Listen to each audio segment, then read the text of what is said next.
Hello everybody, welcome back to chapter 4 of Alice. This chapter is called The Rabbit Sends in a Little Bill. It was the White Rabbit, trotting slowly back again and looking anxiously about as it went, as if it had lost something, and she heard it muttering to itself, the Duchess, oh my dear paws, oh my fur and whiskers, she'll get me executed, as sure as ferrets are ferrets. Where can I have dropped them, I wonder? Alice guessed in a moment that it was looking for the fan and the pair of white gloves, and she very good-naturedly began hunting for them. But they were nowhere to be seen. Everything seemed to have changed since her swim in the pool, and the great hall with the glass table and little door had vanished completely. Very soon the rabbit noticed Alice as she went hunting about, and called out to her in an angry tone, "Why, Mary Ann, what are you doing out here? Run home this moment and fetch me a pair of gloves and a fan. Quick now!" And Alice was so much frightened that she ran off at once in the direction it had pointed to, without trying to explain the mistake it had made. "He took me for his housemaid," she said to herself as she ran. "How surprised he'll be when he finds out who I am.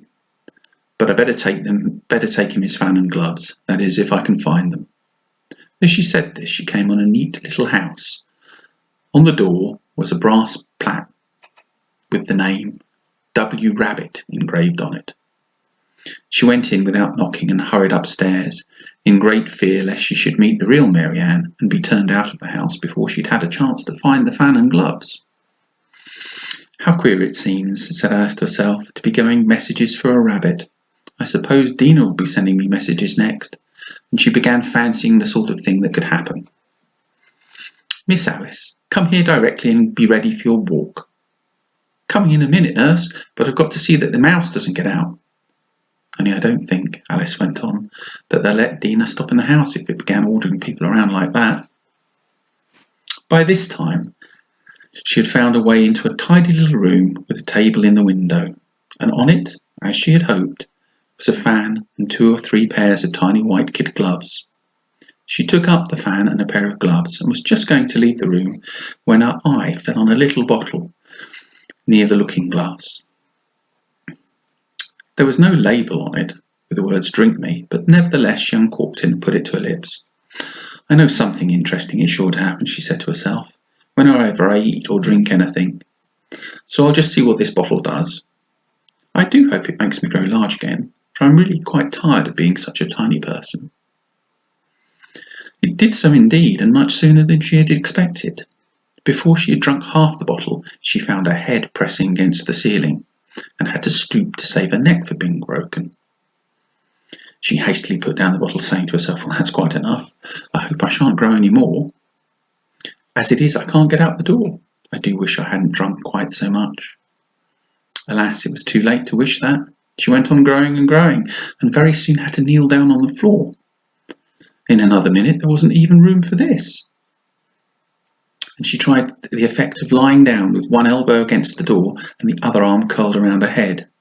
Still she went on growing, and as a last resource she put one arm out the window and one foot up the chimney, and said to herself, "Now I can do no more. Whatever happens, what will become of me?" Luckily for Alice, the little magic bottle had now had its full effect, and she grew no larger. Still, it was very uncomfortable, and there seemed to be no sort of chance of her ever getting out of the room again. No wonder she felt unhappy. It was much pleasanter at home, thought Alice, when one wasn't always growing larger or smaller, being ordered about by mice and rabbits. I almost wish I hadn't gone down the rabbit hole. And yet,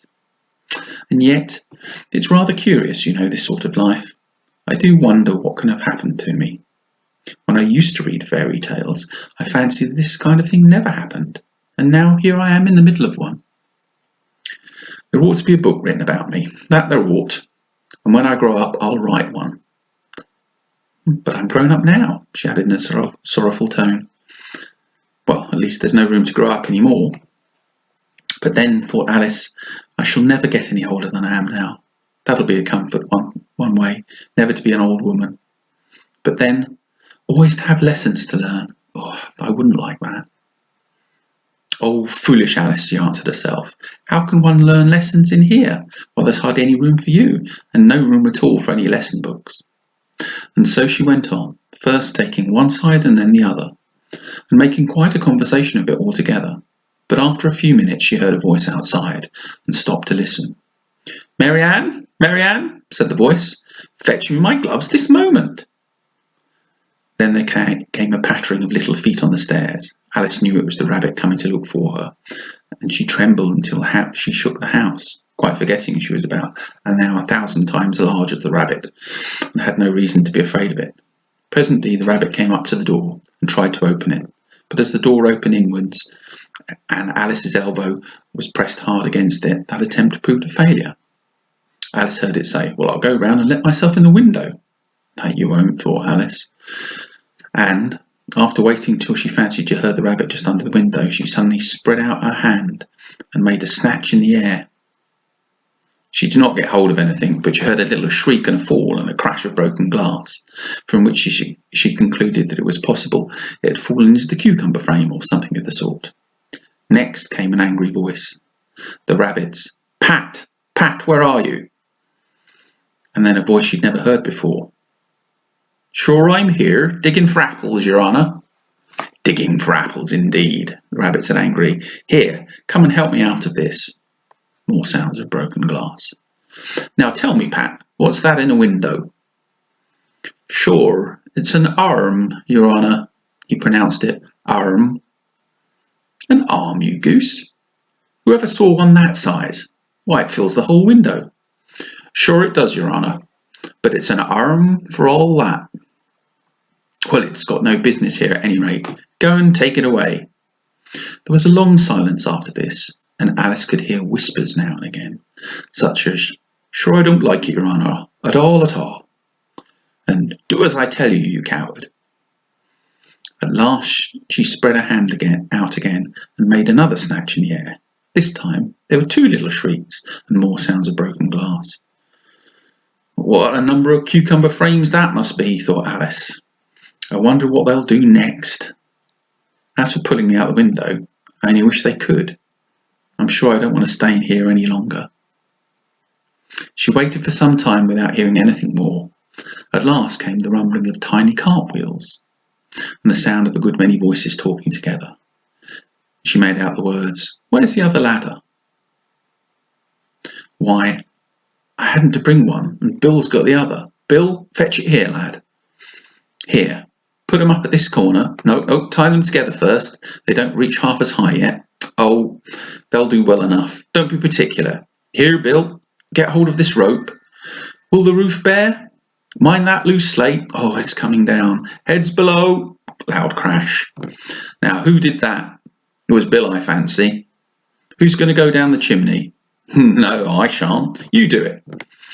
"That won't do. Bill's to go down then. Here, Bill. The master says you're to go down the chimney."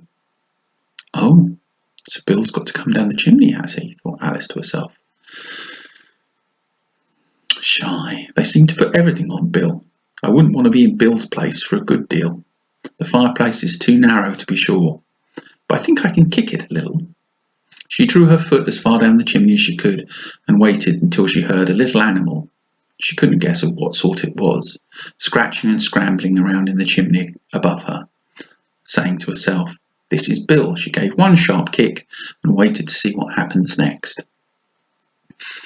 The first thing she heard was a general chorus of, "There goes Bill!" Then the rabbits, "Catch him, you by the hedge!"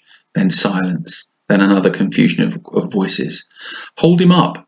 Brandy now, don't choke him! How are you, old fellow? What happened to you? Tell us about it." At last there came a little feeble squeaking voice. "That's Bill," thought Alice. "Well, I hardly know. No more, thank you. I'm better now. But I'm a deal good flustered to tell you. All I know is something comes at me like a jack-in-a-box, and it goes up like a skyrocket." "So you did, old fellow," said the others. "We must burn the house down," said the rabbit's voice, and Alice called out in a voice as loud as she could, "If you do, I'll set Dinah on you." There was a dead silence instantly. Alice thought to herself, "I wonder what they will do next. If they had any sense, they'd take the roof off." After a minute ago or so, they began moving about again, and Alice heard the rabbit say, "A barrowful will do to begin with." "Barrowful of what?" thought Alice. But she had not long to doubt. The next moment a shower of little pebbles came rattling in the window, and some of her hit them on the face. "I'll put a stop to this," she said to herself. "You better not do that again." That produced another silence. Alice noticed with some surprise the pebbles were all turning into little cakes as they lay on the floor, and a bright idea came to her. "If I eat one of the cakes," she thought, "it's sure to make some change to my size, and it can't possibly make me larger. It might make me smaller, I suppose." So she swallowed one of the cakes, and was delighted to find she began shrinking directly. And as soon as she was small enough to get through the door, she ran out of the house, and found quite a crowd of little animals and birds waiting outside. The poor little lizard, Bill, was in the middle, being held up by 2 guinea pigs, who were giving it something out of a bottle. They all made a rush at Alice at the moment she appeared, but she ran off as hard as she could, and soon found herself safe in the thick wood. "The first thing I've got to do," said Alice to herself as she wandered about the wood, "is grow to my right size again. The second thing I need to do is find that lovely garden. I think that will be the best plan." It sounded like an excellent plan, no doubt, and very neatly and simply arranged. The only difficulty was that she had not the smallest idea how to set about it. And while she was peering about anxiously amongst the trees, a little sharp bark just overhead made her look up in a great hurry. An enormous puppy was looking down at her with large round eyes, and feebly stretching out one paw trying to touch her. "Poor little thing," said Alice in a coaxing tone, and she tried hard to whistle it, but she was terribly frightened all the time, and the thought that it might be hungry, in which case it'd be very likely to eat her, in spite of all her coaxing.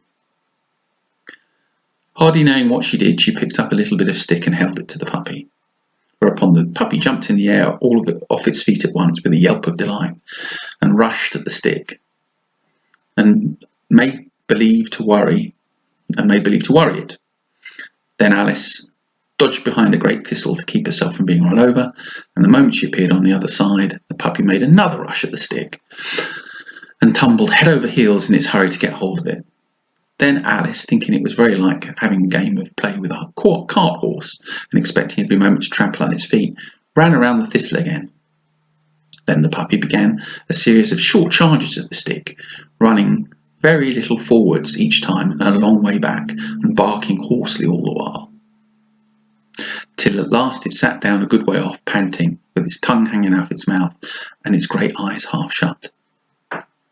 That seemed like a good opportunity to Alice to make her escape, so she set off at once, and ran till she was quite tired and out of breath, and until the puppy's bark sounded quite faint in the distance. "And yet what a dear little puppy it was," said Alice, as she leant against a buttercup to rest herself and fanned herself with one of the leaves. "I should have liked teaching it tricks very much, if only I'd been the right size to do it. Oh dear, I've nearly forgotten how to grow up again. Let me see, how is it to be managed? I suppose I ought to eat or drink something or other, but the great question is what?"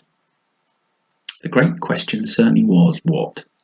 Alice looked about her at all the flowers and blades of grass, but she did not see anything that looked like the right thing to eat and drink under the circumstances. There was a large mushroom growing near her, about the same height as herself, and when she had looked under it, on both sides of it and behind it, it occurred to her she might as well see what was on top of it. As she stretched herself on tiptoe and peeped over the edge of the mushroom, her eyes immediately met those of a large caterpillar that was sitting on the top, arms folded, quietly smoking a long hookah pipe, not taking the smallest notice of her or anything else. That's chapter 4. Chapter 5, appropriately, is called Advice from the Caterpillar. So I can see you all again soon.